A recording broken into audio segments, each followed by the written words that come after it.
आरोप लगा रहे हैं कि 75% पैसा जो प्रदेश के लिए खर्च होना था उसमें छिंदवाड़ा में ही खर्च कर दिया गया।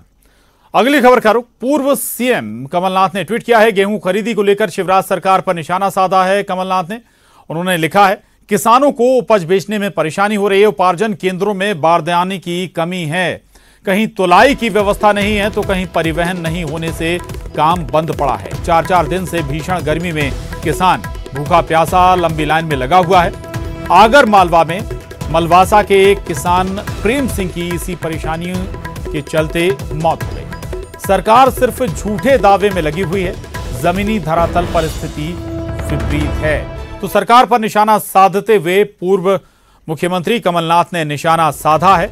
दरअसल मुख्यमंत्री शिवराज सिंह चौहान दावा कर रहे हैं कि 110 लाख करोड़ मीट्रिक टन गेहूं खरीदा गया है। ये रिकॉर्ड खरीदी अभी तक मध्य प्रदेश में हुई है। इतनी खरीदी कभी मध्य प्रदेश में नहीं हुई। इसी पर सवाल उठाया है कमलनाथ ने।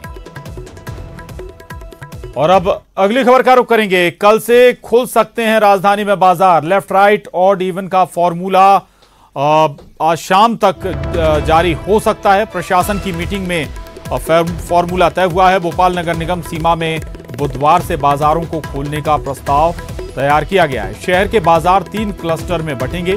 हर क्लस्टर की दुकानें सप्ताह में 2 दिन खुल सकती हैं। वहीं बाजारों में सोशल डिस्टेंसिंग की जिम्मेदारी व्यापारियों को दी जाए, ये भी प्रस्ताव है इसमें। कोरोना कंट्रोल गाइडलाइन का उल्लंघन होने पर संबंधित व्यापारी पर कार्रवाई होगी।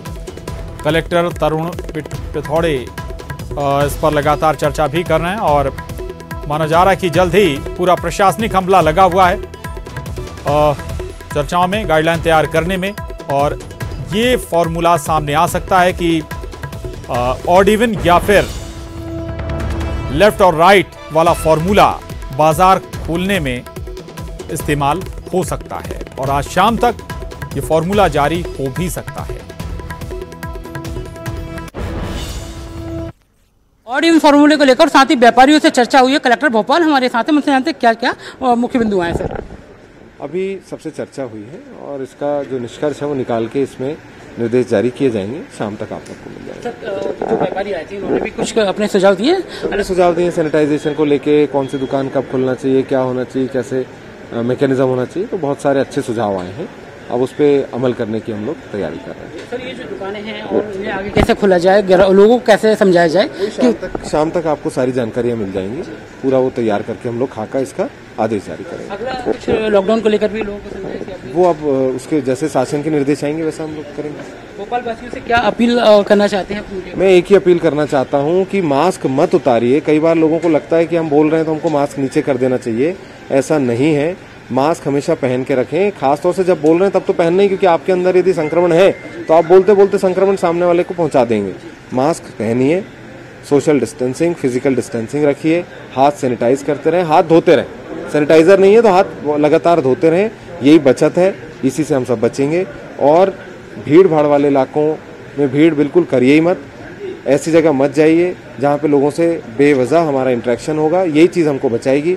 अभी तक जो लोग बचे हुए हैं वो इसी कारण से बचे हैं कि वो सेल्फ डिसिप्लिन है। सेल्फ डिसिप्लिन रखेंगे तो सब बचे।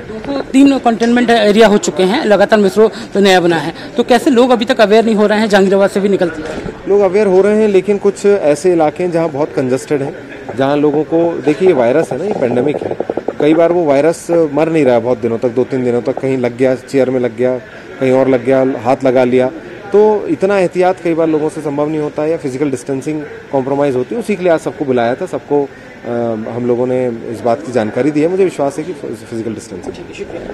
बिल्कुल, भोपाल कलेक्टर हमारे साथ ही, उन्होंने बताया कि सारे व्यापारियों से बात हुई है और ऑड इवन फॉर्मूले को लेकर भी सुझाव आए हैं। जल्दी इस पूरी चीज पर निर्णय ले लिया जाएगा। कैमरा पर्सन संजय नामदेव के साथ जितेंद्र शर्मा, न्यूज़ 18 भोपाल। सुन रहे थे आप कलेक्टर तरुण पिथौड़े को। और बहरहाल एक और बड़ी खबर है, ऑड इवन के फॉर्मूले पर व्यापारी राजी नहीं है। ये इस वक्त की बड़ी खबर है। व्यापारियों की तरफ से पूर्व मेयर आलोक शर्मा ने इसके संकेत दिए हैं। कलेक्टर की बैठक में व्यापारियों में एक राय नहीं बन पाई है।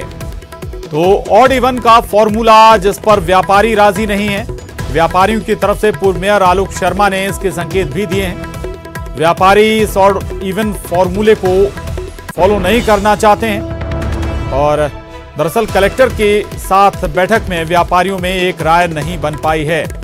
जितेंद्र हमारे साथ जुड़ गए हैं। जितेंद्र, क्या वजह रही एक राय नहीं बन पाई? बताया जा रहा है कि ऑड इवन फॉर्मूले पर भी राजी नहीं है व्यापारी। देखिए प्रशांत, अगर भोपाल में ऑड इवन फार्मूला लागू किया जाता है तो कह सकते हैं कि भोपाल के जो बाजार हैं वो काफ़ी अलग अलग तरीके से हैं। एक शॉप मेडिकल की होती है तो दूसरी शॉप ज्वेलर्स की होती है। हालांकि सारे लोगों का कहना है कि चूंकि अभी शादी समारोह का त्यौहार चल रहा है तो उनका व्यापार पहले से ही प्रभावित हो रहा है और ऑड इवन फार्मूले से हम काफ़ी नुकसान में जाएंगे। इससे अच्छा हमें कम से कम सारे व्यापारियों को सोशल डिस्टेंस का हम लोग पालन करेंगे और सारा व्यापार एक साथ चला लेंगे, सारी चीज़ों का पालन करेंगे। ये उन्होंने अपनी तरफ से कलेक्टर को अपने सुझाव दिए हैं। मगर कलेक्टर इन सारी चीज़ों को लेकर शाम तक प्रारूप तय कर लेंगे और अब देखते हैं शाम तक क्या इस पर एकमत होकर राय बन पाती है। क्या भोपाल के बाजार एक साथ खुल पाते हैं या फिर ऑड इवन फार्मूला लागू हो पाता है। फिलहाल जो व्यापारी हैं उन्होंने जो चूंकि भोपाल के तरह तरह के व्यापारी हैं, कपड़ा व्यापारी हैं, जो ज्वेलर्स एसोसिएशन है, इसके अलावा तमाम जो किराना व्यापारी हैं उन्होंने अपनी राय रखी है। अब इस पूरी राय को लेकर अभी मंथन होगा, उसके बाद ही निर्णय होगा कि भोपाल कलेक्टर किस तरह का प्रारूप तैयार करते हैं।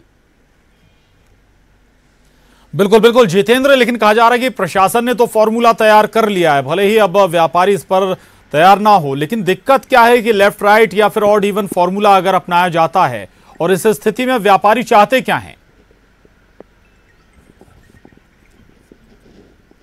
देखिए प्रशांत, लगातार व्यापारी हैं, 2 महीने से उनका व्यापार घाटे में जा रहा है और अब जो त्यौहार है उसी की तरफ वो उम्मीद लगाकर देख रहे हैं कि शादी समारोह का जैसे त्यौहार आता है तो भोपाल में ज्वेलर्स को काफी उम्मीद है। इसके अलावा किराना व्यापारी और कपड़ा व्यापारी काफी उम्मीद से अब ग्राहकों की तरफ नजर लगाकर जितेंद्र रहेगा हमारे साथ, मैं आ रहा हूं आपके पास।